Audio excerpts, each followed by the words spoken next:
during this time when we don't get to do a whole lot. So that, and davening as well for Shabbat services will be both online and in person this week. You can, I don't know if there's time left to RSVP to Dorit, but you can check. And with that, the blessing for Torah study that we get to say is Baruch.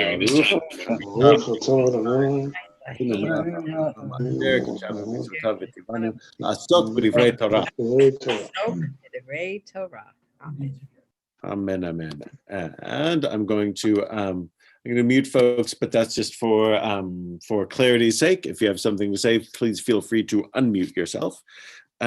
We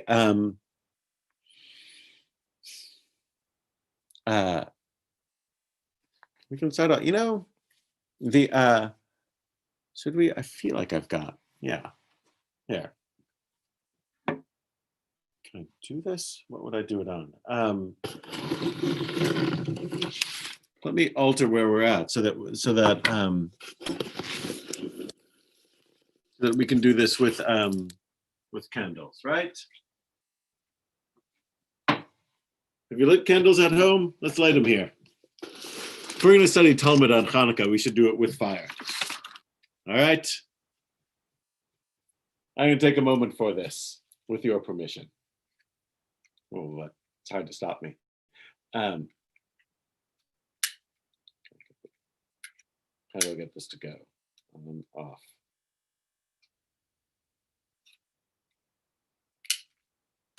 Maybe not.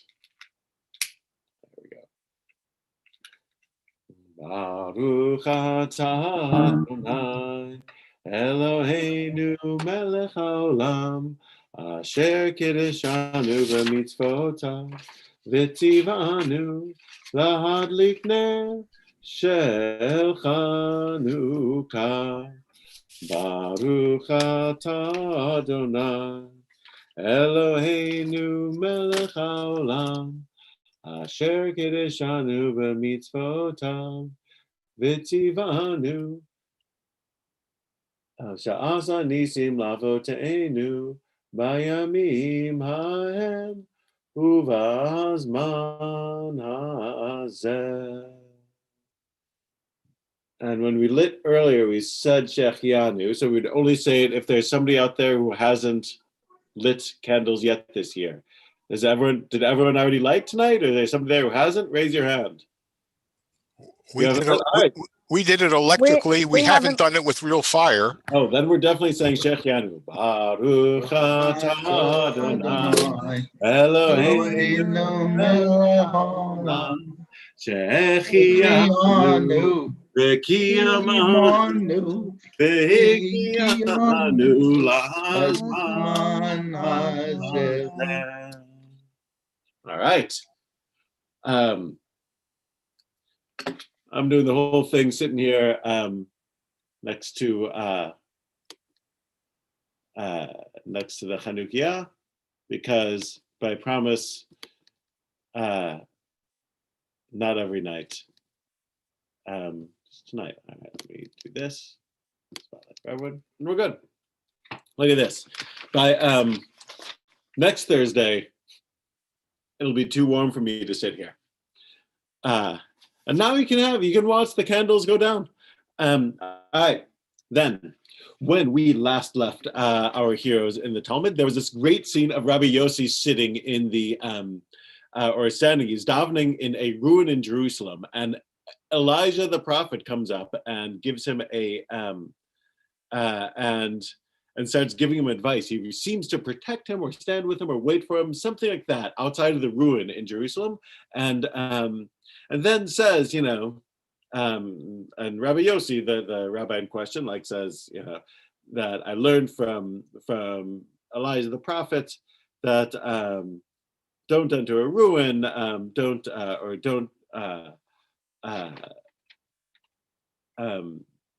pray alongside the road rather than going into a building to do so if it's time to daven and you're on the road. And if you're on the road and you're worried about focus, then you should just do the shortened version of the prayer, right? So this is what he learns from Elijah when Elijah visits him. And we're going to continue along. This is I'm on page 14 in the Koran edition. This is page 3A. And if you're looking in Sefaria, it's page 3A, and I think it's section 14. I wrote it down last time so that I would know how to instruct you. So that's where we're at on the Koran page. I'm sort of down here, about like 3/4 of the way down the page. So after that moment, the conversation with Eliyahu Hanavi continues. Va'amar li. Get right to it. The Elijah says to Rabbi Yossi, he says, Bani, he says, my son, ma kol shamata b'churbazo. He says, Elijah says, what voice did you hear in that ruin? Notice that Elijah, being Elijah, knows that he heard a voice. He's just asking, what voice did you hear?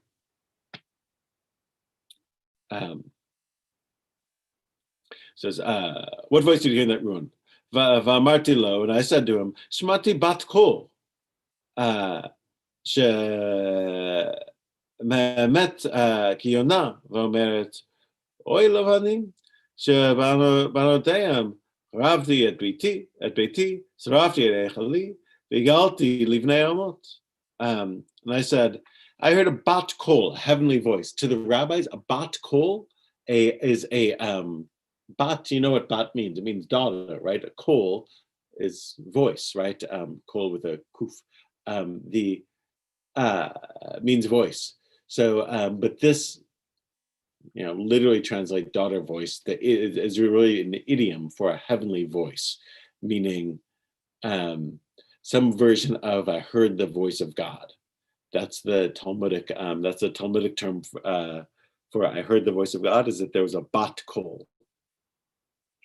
So he said, I heard a bat kol, heavenly voice, that was cooing like a dove, saying, woe to the children, because of whose sins I have destroyed my house, burned my temple, and exiled them among the nations.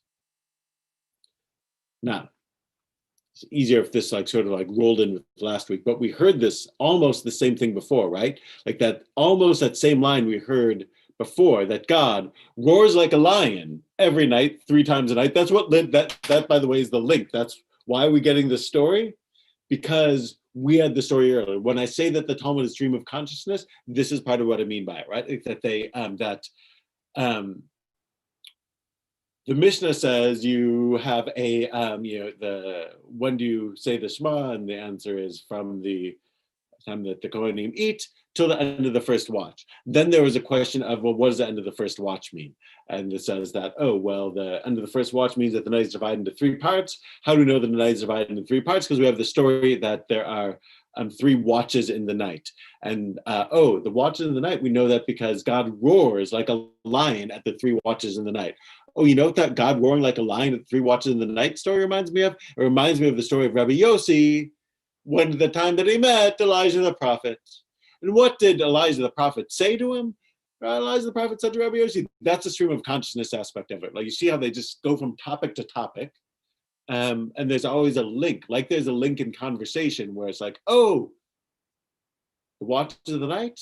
That's like God roaring 3 times. Oh, God roaring 3 times? Oh, that's like the time Elijah visited Rabbi Yossi, because this almost the same story gets told. But remember, in the first version before, on the last page, it's that God roars like a lion and says this thing. Here, God doesn't roar like a lion. God is cooing like a dove. It's almost the exact opposite image. If there is a sound that is terrifying, it is a lion's roar. There's a sound that is supposed to be relaxing, it's a cooing.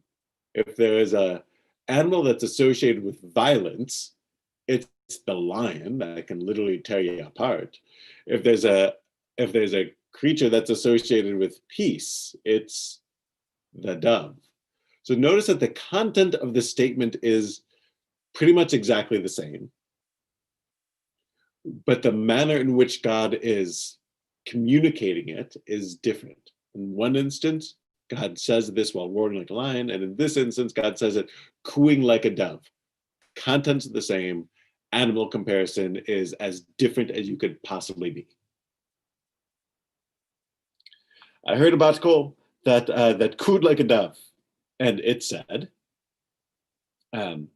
"Woe to the children." That's the only difference, by the way. Is instead of I feel like in the earlier one is the early one is "Oi li."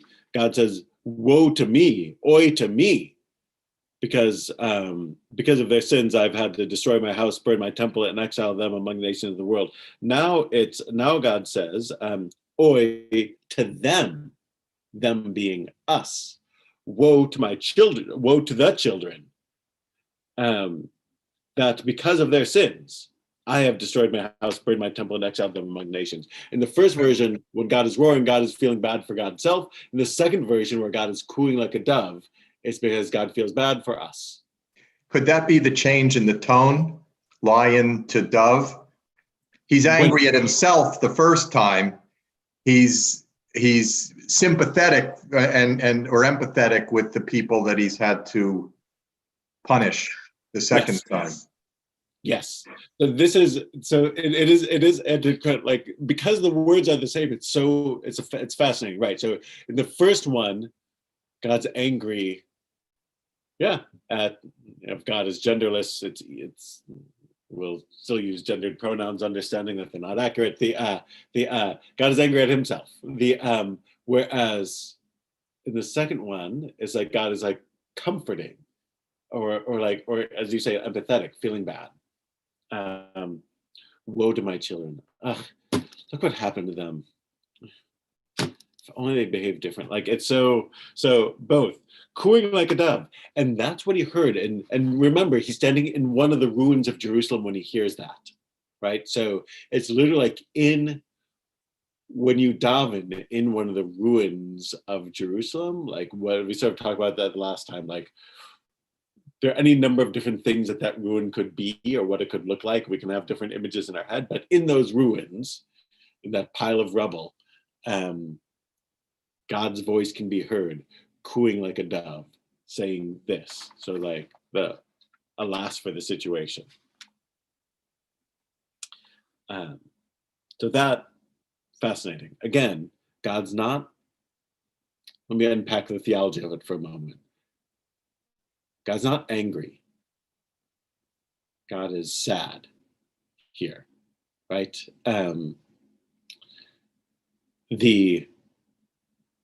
You could have a theology where God destroys the temple because God is angry at the people of Israel and so is punishing them. Here, it's very much the dove cooing is alas. Alas, like it's not anger. And classical Christianity, of course, the destruction of the temple symbolizes the rejection of the Jews for the Jews' rejection of Jesus, right? Like here, that's very much not the theology, right? Obviously, the theology isn't that God has rejected us. It's quite the opposite. God is sharing in our pain, as it were.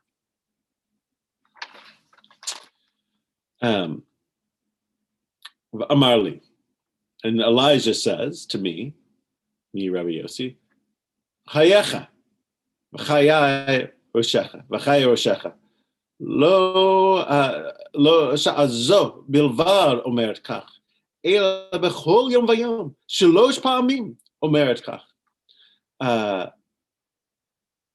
He said, Elijah said back to me, says to me, by your life and by the life of your head.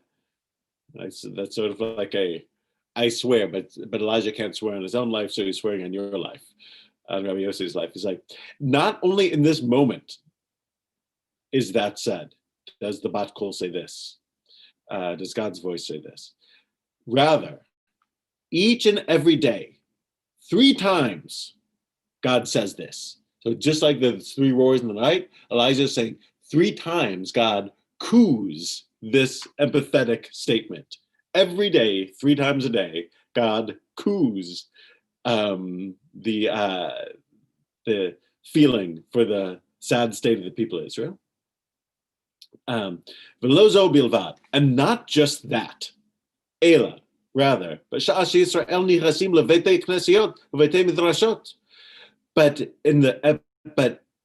at the time when the people Israel enter their synagogues, Beit Knesset, enter synagogues, and enter study halls, B'tei Midrash.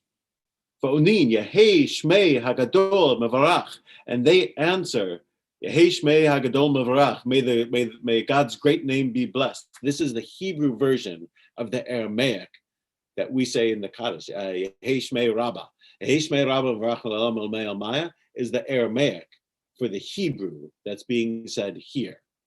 So he's speaking Hebrew, so he's keeping it in Hebrew. But this is the promise that we're not just talking about the Shema the whole time. This is essentially the earliest reference, to my knowledge, that we have of a proto-Kaddish. We'll finish the paragraph, then we'll talk about this. But every time Israel enters, there's synagogues, or study halls, and they answer Yehei Shmei Hagadol Mevarach, Yehei Shmei Rabbah Mevarach L'Olam L'Mei. They say, may God's great name be blessed. Hakadosh Baruch Hu Ma'ana Rosho va'omer. God in heaven, as it were, shakes his head, shakes the divine head, and says, Ashrei HaMelech shemekalsin oto v'veito kach. Ma lo la'av shegale et banav ve'oy lem labanim shegalu ma'al shulchan avihem. God, whenever God hears the response to the Kaddish, God shakes God's head and says, happy is the king who is thus praised in his house. And and essentially, like, woe to the father who exiled his children, and woe to the children who were exiled from their father's table. So Elijah tells Rabbi Yossi. Rabbi Yossi is sort of like, what's going on in heaven? Elijah offers it. Elijah says, what you heard in that ruin, woe to the children who suffer so. God says that 3 times a day. But that's not all. Every time the people of Israel gather, and again, the key thing is gathering. This is the minyan, as the key minyan part of Kaddish, right? Like that, there are people together. This isn't somebody doing it alone. This is a group of Jews together, and they're together. And what do they do when they're together? They say, Yehei Shmei Mevarach. We do it in Aramaic now, but he quotes it in Hebrew. They say, may God's great name be blessed. Every time they do that, and it seems, think of the context. It's coming in we're learning this because of the story of the ruin, and because of the story of God roaring or cooing like a dove, the difficulty that Israel's exiled.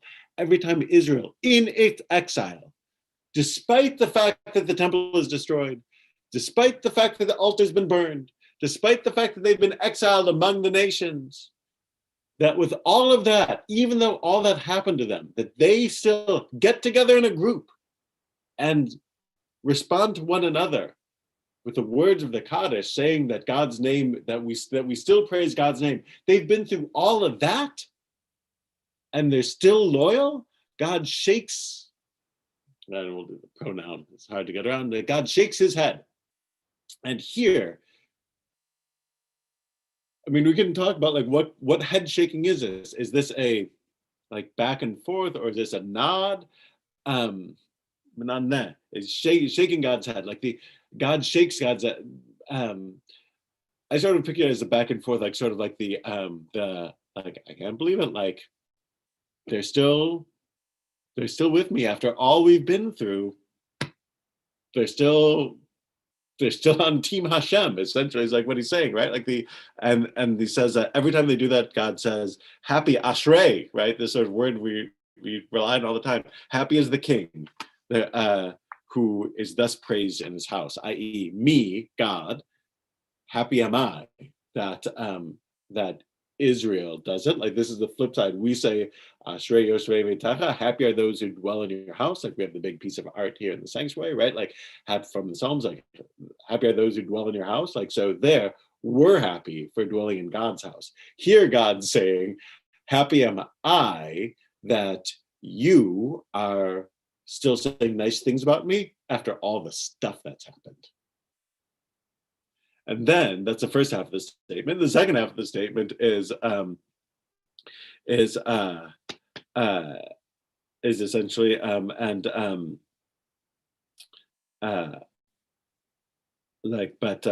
also like how difficult it is for the father who exiled his children, right? Sort of like this, the father who is praised by his children, i.e. God, Israel is happy.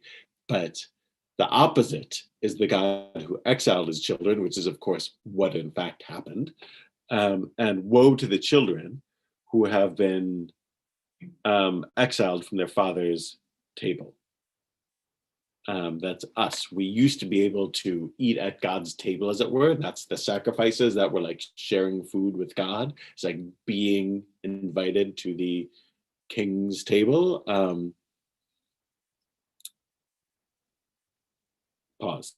A lot going on here. I don't want to throw anything back at me. So,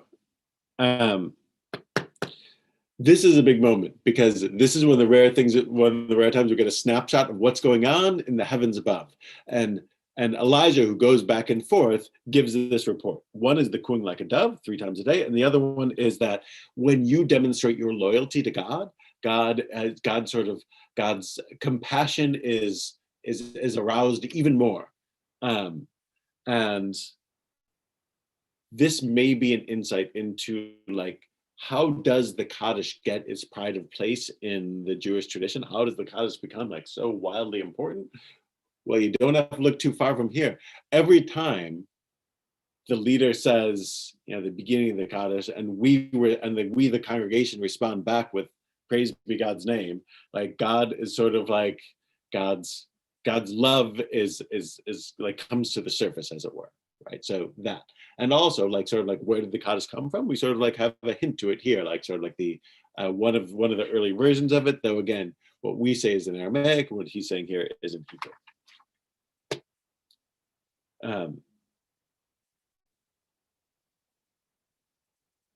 So this.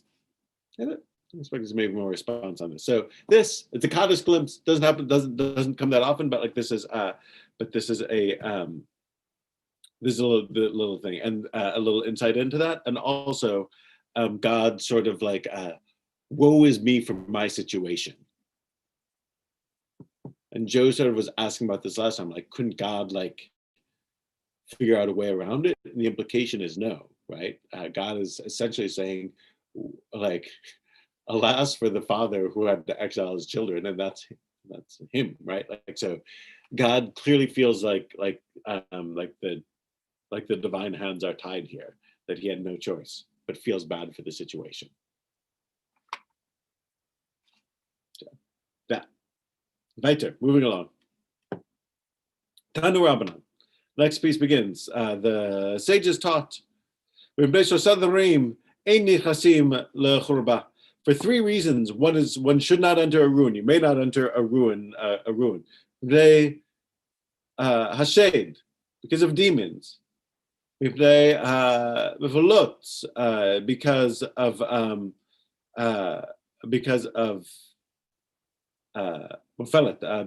suspicion.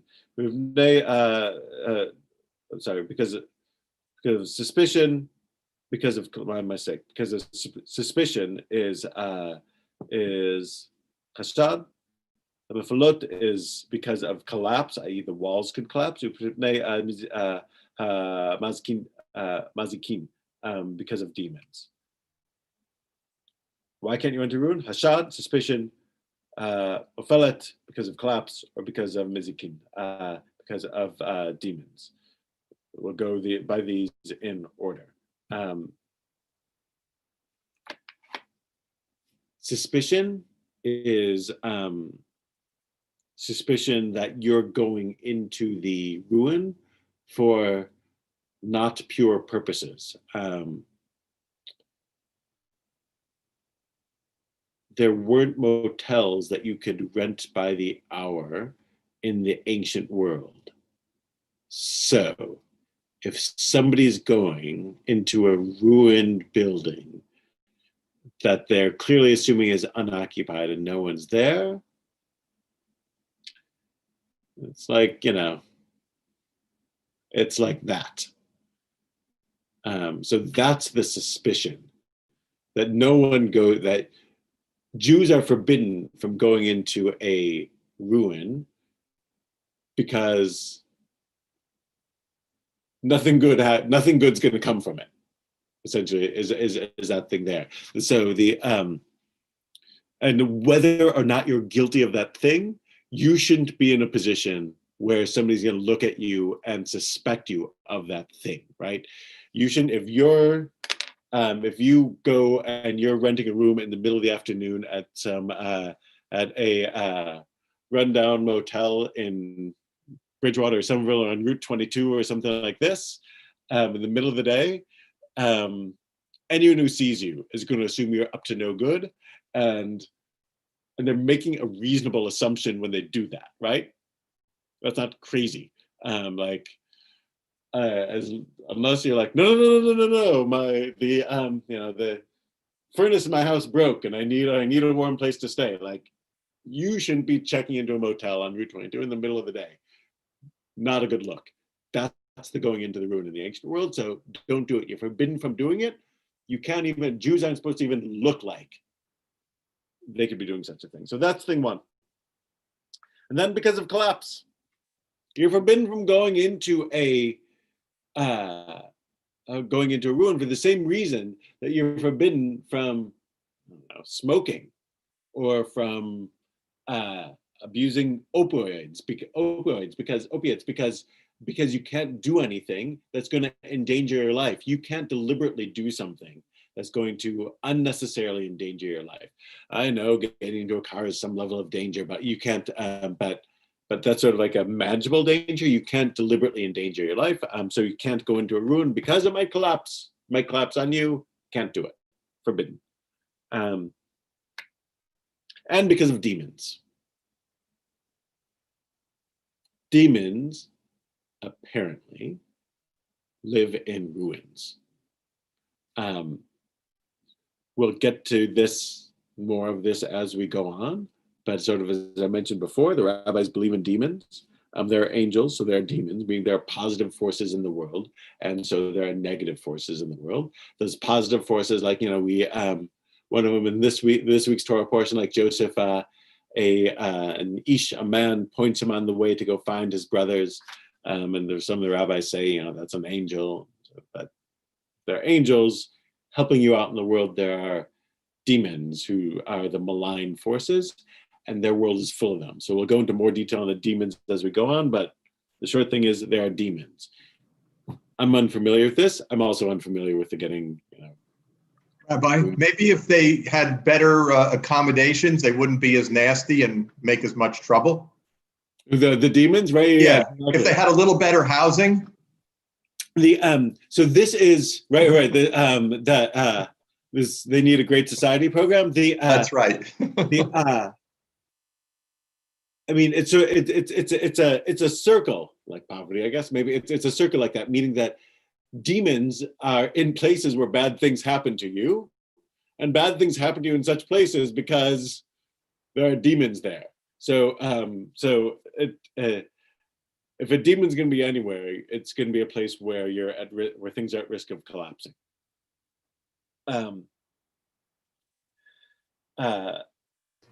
So, yep. Rabbi, is that the same thing as in the Yiddish theater, the Dybbuk?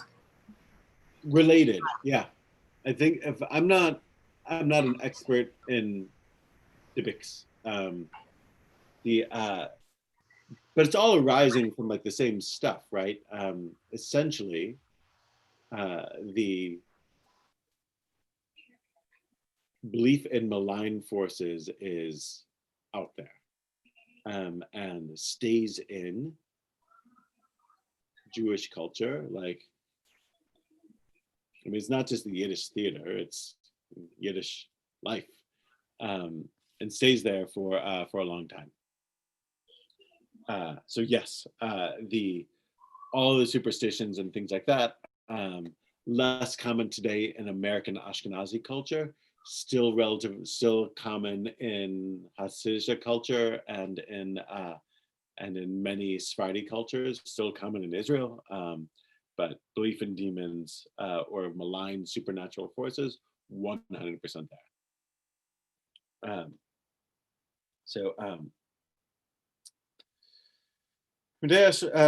Assad, because of suspicion, Tipukle Mashum Mafolet. This is sort of like typical of reasoning, which is so the Gemara will ask, why do I need 3 reasons? Why say because of suspicion? Because of collapse is enough. If I'm forbidden from going someplace because I might kill myself in it, I don't need another reason. All you need to do is say, you're forbidden from going in because it might collapse. You don't need to say it's like a motel on Route 22 because I understood that I was forbidden from doing it just from you could die. You could die and people might think ill of you. You could die is enough. I don't need the second reason. Don't waste words. So that's a thing.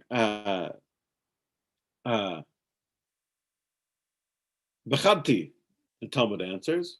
What if it's a new ruin? This isn't one of those old ruins that everyone knows is like about to collapse.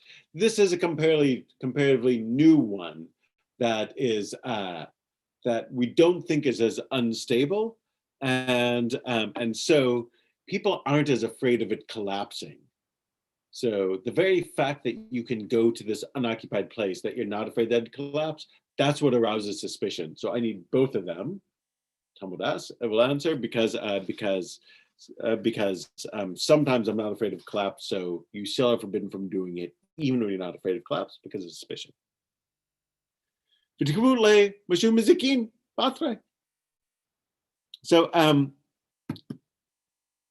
So wait a minute. Why not just say because of demons then? I don't need to be afraid of what people think of me that I'm sneaking around in this ruin, or because of collapse. If there are demons there, just say you can't go somewhere when there are demons. Period. I don't need the other 2 reasons not to go into ruin. The Talmud answers, Batre. This is for when there are 2 people. Apparently, this is something that you might not have known when you woke up this morning. Demons don't have power over you when you're in pairs.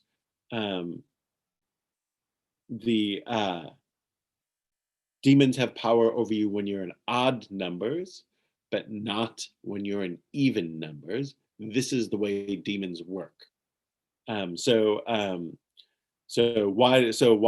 maybe I'm a pair of people, in which case I'm not at risk of demons. So I need to have these other reasons to prevent me from going into the room.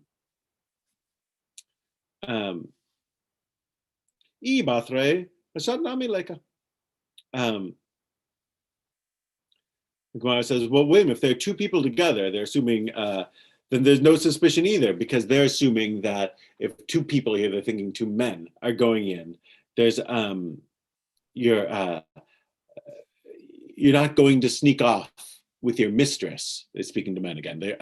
You're not going to sneak off with your mistress if your business partner is with you, because you don't want him to know. You're not sneaking if you've got somebody watching you. So if there are 2 people going in, then there's no then there shouldn't be suspicion anymore. Batre u frite. Well, maybe it's two individuals who are known to be immoral. Well, you're going in with your business partner, but your business partner is just as immoral as you are. So there is still suspicion, even though normally people wouldn't do such a thing, i.e. see their mistress when somebody else would find out about it. If both people are totally immoral, then they're not worried about it. So they're safe from demons, but they're still prone to suspicion. Well, wait a minute, then why are you telling me about because of collapse? Because you could just say demons and suspicion, and I don't need to know about collapse, and you could just, every case seemed to be covered by demons and suspicions. Batre or kasre. Oh, but what about when there are two and they're both kosher?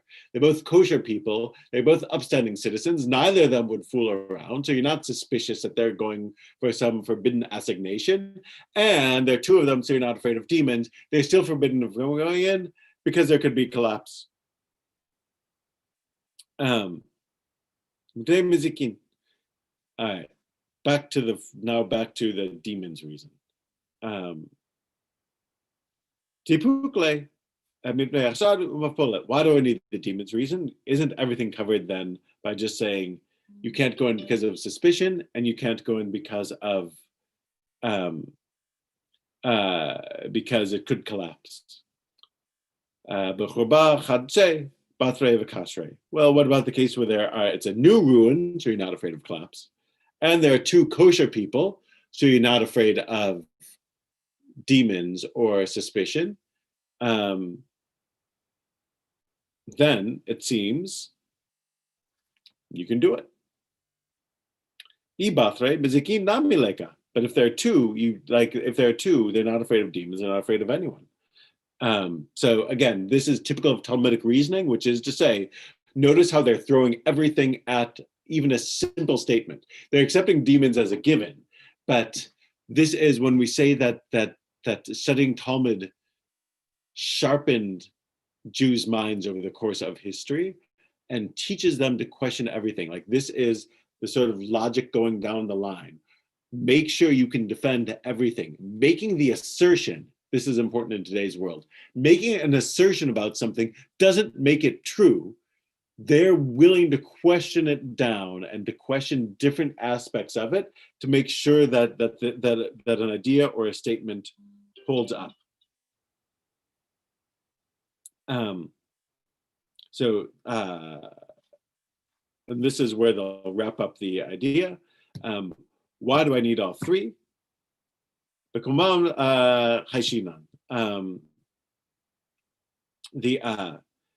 translate, generally speaking, two individuals don't have to worry about demons, but if they're in their place, we're worried about it. Meaning that there's some places where demons are so powerful that they can overcome even the normally foolproof method of being in even numbers.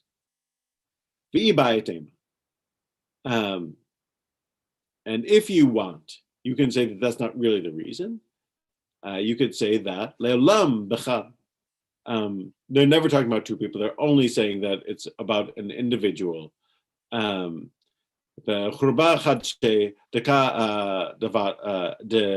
devara.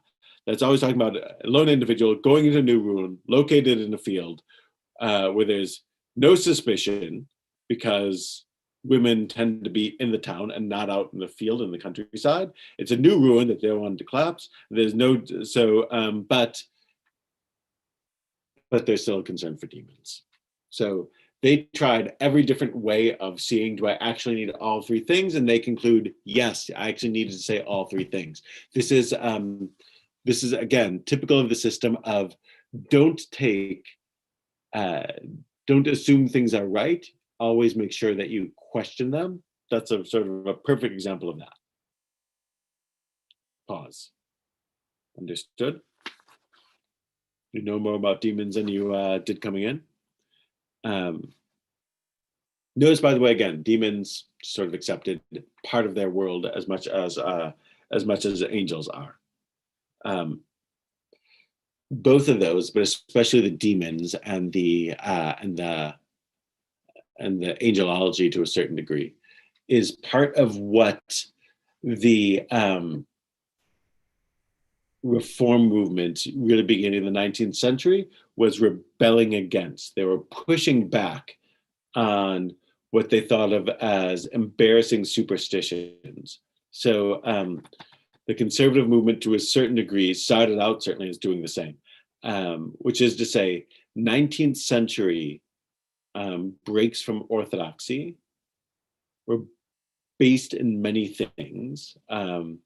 Desire to blend in, desire to have a form of Judaism that would mesh better with daily life in post-Enlightenment Europe.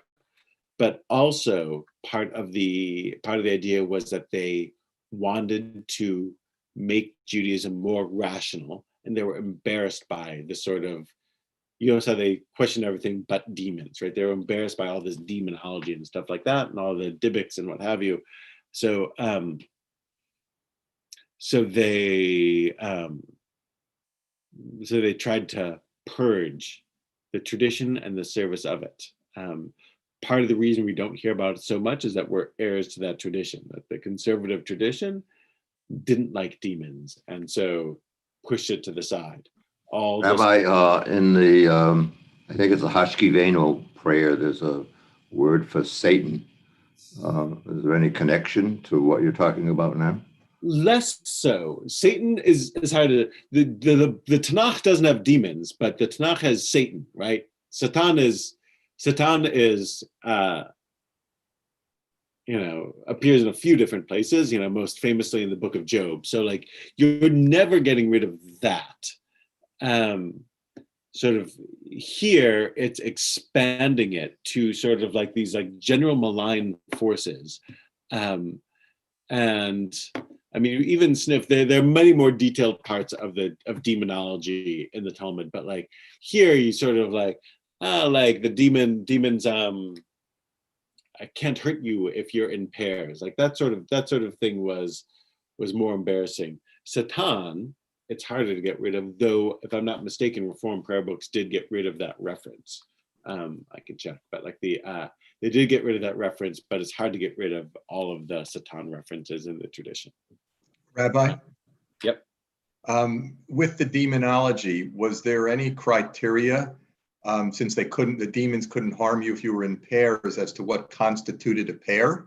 If someone drifted 5 feet apart, 2 feet apart, 10 feet apart, did you have to be within speaking distance, or, and could that have been a concern if 2 righteous individuals entered a new, and they got far enough apart where they might have been susceptible to the demons? Right. Depending on what the definition was.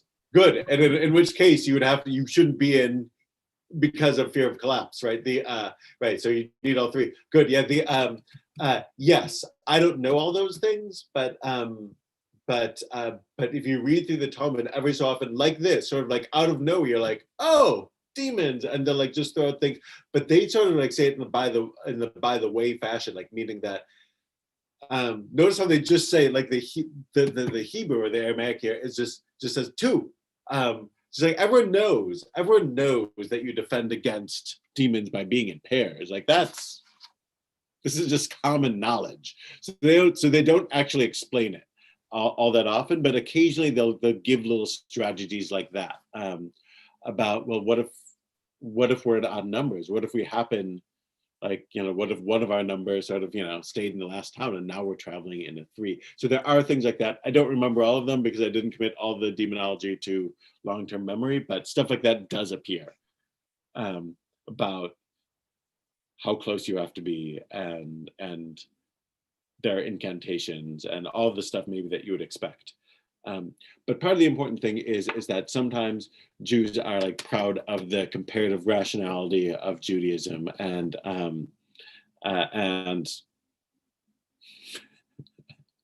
maybe not. I think that this is a logical place to pause, because there's a new idea that starts here. And we're leaving the world of demons and Kaddish. And So it's probably best to start a fresh idea next time. But the next time we'll have not just demons, but or we won't have demons next time, but we will have King David, and King David will make an appearance, midrashic appearance. Adkan. So I actually was mentioning to somebody before, with regard to the Kaddish reference, the Kaddish seems to have begun as a way when they would study, when these guys literally would study in the study hall, they would end their study by with a like effusive praise of God. And that was sort of like how study ended. It was sort of, I don't know, like we associate sporting events with beginning with the national anthem. Like it's sort of like a way of giving thanks, as it were, like before the sporting event that you praise the country. After studying Torah, they would praise God. And it was sort of like an effusive one called a doxology, where you say like many different great qualities of God. That's how they would end. That is the source of the Kaddish. And everyone, so somebody would stand up and say it, and everyone would respond, yeah, may God's great name be blessed. And that's what they're referring to here, that happens. And it migrated from the end of a session of study in the Beit Midrash to the Beit Knesset, to the synagogue, where the Kaddishes would symbolize an end of a section of prayer, right? So Chatzi Kaddish after Pesukei Zimra, before Baruch Hu, then full Kaddish after the main part of the service, after Shachri, a half Kaddish, a Chatzi Kaddish between the Torah reading and the Maftir, the additional Torah reading that's inserted there as a separation. Chatzi Kaddish again between the Torah reading and Musaf. Full Kaddish, end of the service. Mourner's Kaddish, end of the service, right? Like so, all of these, like there's the Kaddish would function as like a break there, and in each case it's something's ending, and there's a back and forth where the leader says essentially praise God, and everyone responds yes, praise God. And that's so that's part of the reference here, is that God is so happy when that goes on, is what Elijah tells us.